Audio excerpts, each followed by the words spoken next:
ಸಮಯ ಉಳಿಸಲು ಪ್ರತಿಯೊಬ್ಬ ಗೃಹಿಣಿಯು ತಿಳಿಯಲೇಬೇಕಾದ ಸ್ಮಾರ್ಟ್ ಕಿಚನ್ ಟಿಪ್ಸ್. ನಮಸ್ಕಾರ ಸ್ನೇಹಿತರೆ. ಇಂದಿನ ವೇಗದ ಬದುಕಿನಲ್ಲಿ, ಅದರಲ್ಲೂ ವಿಶೇಷವಾಗಿ ಉದ್ಯೋಗಸ್ಥ ಮಹಿಳೆಯರಿಗೆ ಅಡುಗೆ ಮನೆಯಲ್ಲಿ ಗಂಟೆಗಟ್ಟಲೆ ಸಮಯ ಕಳೆಯುವುದು ಸವಾಲಿನ ಕೆಲಸ. ಆದ್ದರಿಂದ ಈ ಸ್ಮಾರ್ಟ್ ಹ್ಯಾಕ್ಸ್ ಬಳಸಿದರೆ ನೀವು ಅಡುಗೆ ಮನೆಯ ಕೆಲಸ ಮುಗಿಸಿ ನಿಮಗಾಗಿ ಸ್ವಲ್ಪ ಸಮಯವನ್ನು ಉಳಿಸಿಕೊಳ್ಳಬಹುದು. ಇಂತಹ ಸಂದರ್ಭಗಳಲ್ಲಿ ಏನು ಮಾಡಬೇಕು? ಕೆಲವೊಮ್ಮೆ ಅಡುಗೆ ಮಾಡುವಾಗ ಅನ್ನ ಅತಿಯಾಗಿ ಬೇಯುತ್ತದೆ. ಅಷ್ಟೇ ಏಕೆ, ಸಾಂಬಾರ್ ಮಾಡುವಾಗ ಉಪ್ಪು ಹೆಚ್ಚಾಗುತ್ತದೆ. ಮತ್ತೆ ಕೆಲವೊಮ್ಮೆ ತುಂಬ ಖಾರವಾಗುತ್ತದೆ. ಹಾಗೆಯೇ ನಿಂಬೆಹಣ್ಣನ್ನು ಹಿಂಡಿದಾಗ ಅದರ ರಸ ಆಚೆ ಬರಲ್ಲ. ಮೊಸರು ಸರಿಯಾದ ಸಮಯಕ್ಕೆ ಎಪ್ಪಾಗಲ್ಲ. ಇಂತಹ ಸಂದರ್ಭಗಳಲ್ಲಿ ಏನು ಮಾಡಬೇಕಂತ ತೋಚೋದೇ ಇಲ್ಲ. ಆದರೆ ಈ ಕಿಚನ್ ಹ್ಯಾಕ್ ಬಳಸಿಕೊಂಡು ನಿಮ್ಮ ಆಹಾರ ರುಚಿ ಹೆಚ್ಚಿಸೋದಲ್ಲದೆ ಸಮಯವನ್ನು ಕೂಡ ಉಳಿತಾಯ ಮಾಡಬಹುದು. ಅನ್ನ ಅತಿಯಾಗಿ ಬೆಂದಾಗ, ಅನ್ನದಲ್ಲಿ ತೇವಾಂಶ ಹೆಚ್ಚಾದಾಗ ಅಥವಾ ಅನ್ನ ಅತಿಯಾಗಿ ಬೆಂದು ಮೆತ್ತಗಾದಾಗ ಬ್ರೆಡ್ ತುಂಡುಗಳು ಸ್ಪಂಜಿನಂತೆ ಕೆಲಸ ಮಾಡುತ್ತವೆ. ಅನ್ನದ ಬಟ್ಟಲಿನಲ್ಲಿರುವ ಹೆಚ್ಚುವರಿ ಹಬೆ ಮತ್ತು ನೀರನ್ನು ಬ್ರೆಡ್ ತನ್ನತ್ತ ಹೀರಿಕೊಳ್ಳುತ್ತದೆ. ಹೌದು, ಅನ್ನ ತುಂಬ ಮೆತ್ತಗಾಗಿದೆ ಎನಿಸಿದರೆ ಅದರ ಮೇಲೆ 1 ಅಥವಾ 2 ಬ್ರೆಡ್ ತುಂಡುಗಳನ್ನು ಇಟ್ಟು ತಟ್ಟೆ ಮುಚ್ಚಿ 5 ರಿಂದ 10 ನಿಮಿಷ ಬಿಟ್ಟರೆ ಬ್ರೆಡ್ ತೇವಾಂಶವನ್ನೆಲ್ಲ ಎಳೆದುಕೊಂಡು ಅನ್ನವನ್ನು ಬಿಡಿ ಬಿಡಿಯಾಗಿ ಮಾಡುತ್ತದೆ. ಅನ್ನ ಮುದ್ದೆಯಂತಾಗದಂತೆ ತಡೆಯಲು ಬ್ರೆಡ್ ಒಂದು ಉತ್ತಮ ಪದಾರ್ಥ. ಇದು ಅನ್ನದ ರುಚಿಯನ್ನು ಬದಲಿಸದೆ ಹದವಾಗಿರಿಸುತ್ತದೆ. ಕಮಟು ವಾಸನೆ ಹೋಗಲಾಡಿಸಲು ಸಾಂಬಾರ್ ಅಥವಾ ಗ್ರೇವಿ ಅತಿಯಾದ ಹುಳಿಯಿಂದ ಕಮಟು ವಾಸನೆ ಬರುತ್ತಿದ್ದರೆ ಮೊಸರು ಅಥವಾ ಹಾಲು ಆ ವಾಸನೆಯನ್ನು ತಟಸ್ಥಗೊಳಿಸುತ್ತದೆ. ಹಾಲಿನ ಉತ್ಪನ್ನಗಳಲ್ಲಿರುವ ಕೊಬ್ಬು ಮತ್ತು ಪ್ರೋಟೀನ್ ಆ ಕೆಟ್ಟ ವಾಸನೆಯನ್ನು ಹೀರಿಕೊಂಡು ಅಡುಗೆಗೆ ಹೊಸ ಹಾಗೂ ತಾಜಾ ರುಚಿಯನ್ನು ನೀಡುತ್ತದೆ. ಮೊದಲು ಆ ಅಡುಗೆಯನ್ನು ಬೇರೆ ಪಾತ್ರೆಗೆ ಬದಲಿಸಿ ವಾಸನೆ ಹಿಡಿದ ಪಾತ್ರೆಯನ್ನು ಬಳಸಬೇಡಿ. ನಂತರ ಅದಕ್ಕೆ 2 ಚಮಚ ಮೊಸರು ಅಥವಾ ಹಾಲು ಸೇರಿಸಿ ಕಡಿಮೆ ಉರಿಯಲ್ಲಿ 2 ರಿಂದ 3 ನಿಮಿಷ ಬೇಯಿಸಿ. ಇದು ಅಡುಗೆಯನ್ನು ಮತ್ತೆ ತಿನ್ನಲು ಯೋಗ್ಯವಾಗಿಸುತ್ತದೆ. ನಿಂಬೆ ರಸ ಹೆಚ್ಚಿಸಲು ಬೆಚ್ಚಗಿನ ನೀರಿನ ಬಳಕೆ. ನಿಂಬೆ ಹಣ್ಣಿನ ಒಳಗಿನ ಸಣ್ಣ ಸಣ್ಣ ರಸದ ಚೀಲಗಳು ತಣ್ಣಗಾಗಿದ್ದಾಗ ಗಟ್ಟಿಯಾಗಿರುತ್ತವೆ. ಬೆಚ್ಚಗಿನ ನೀರಿನಲ್ಲಿ ನೆನೆಸಿದಾಗ ಆ ಚೀಲಗಳ ಮೇಲ್ಪದರ ಮೃದುವಾಗಿ ಬೇಗನೆ ಒಡೆಯುತ್ತವೆ.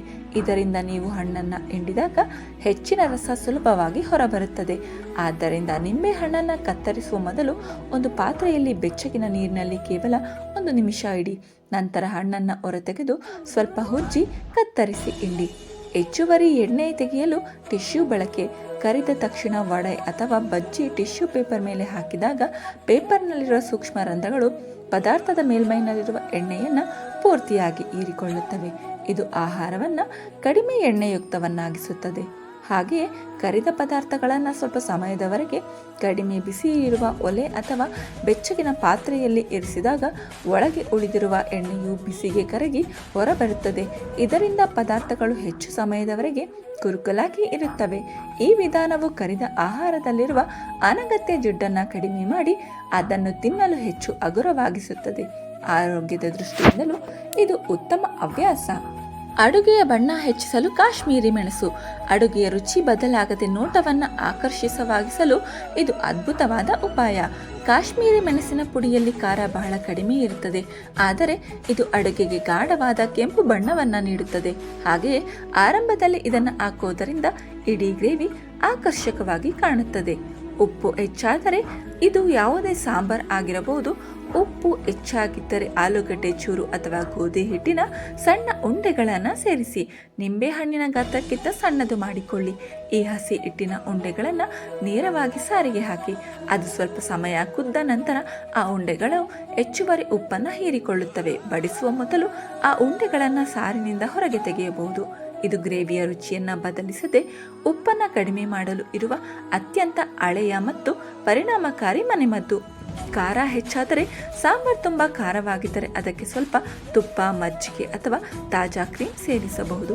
ಈ 3 ಪದಾರ್ಥ ಮ್ಯಾಜಿಕ್ನಂತೆ ಕೆಲಸ ಮಾಡುತ್ತದೆ. 1 ಚಮಚ ತುಪ್ಪ ಸೇರಿಸಿದರೆ ಅದು ಮಸಾಲೆಯ ಕಟು ವಾಸನೆ ಮತ್ತು ಖಾರ ಕಡಿಮೆ ಮಾಡಿ ಅಡುಗೆಯನ್ನು ಮೃದುವಾಗಿಸುತ್ತದೆ. ಸ್ವಲ್ಪ ಮಜ್ಜಿಗೆ ಹಾಕಿದರೆ ಅದು ಖಾರವನ್ನು ಹೀರಿಕೊಂಡು ರುಚಿಯನ್ನು ಹದಕ್ಕೆ ತರುತ್ತದೆ. ತಾಜಾ ಕ್ರೀಮ್ ಗ್ರೇವಿ ಅಥವಾ ಪಲ್ಯಕ್ಕೆ ತುಂಬ ಒಳ್ಳೆಯದು. ಇದು ಖಾರವನ್ನು ತಗ್ಗಿಸಿ ಹೋಟೆಲ್ ಅಡುಗೆಯಂತೆ ಹೊಸ ರುಚಿ ನೀಡುತ್ತದೆ. ಸರಳವಾಗಿ ಹೇಳಬೇಕೆಂದರೆ ಇವುಗಳಲ್ಲಿರುವ ಜಿಡ್ಡಿನಂಶವು ಖಾರವನ್ನು ಮರೆಮಾಚಿ ಅಡುಗೆಯನ್ನು ಸಪ್ಪೆ ಮಾಡದೆ ರುಚಿಯನ್ನು ಸಮತೋಲನಗೊಳಿಸುತ್ತದೆ. ಹುಳಿ ಹೆಚ್ಚಾದರೆ, ಸಾಂಬಾರ್ ತುಂಬ ಹುಳಿಯಾಗಿದ್ದರೆ ಬೆಚ್ಚಗಿನ ಹಾಲು ಸೇರಿಸೋದರಿಂದ ಖಾರ ಕಡಿಮೆಯಾಗುತ್ತದೆ. ಹಾಲು ಹಾಕುವಾಗ ಅದು ಬೆಚ್ಚಗಿರಲಿ ಅಥವಾ ಅಡುಗೆಯ ಉರಿ ಕಡಿಮೆ ಇರಲಿ, ಇಲ್ಲದಿದ್ದರೆ ಹಾಲು ಒಡೆಯುವ ಸಾಧ್ಯತೆ ಇರುತ್ತದೆ.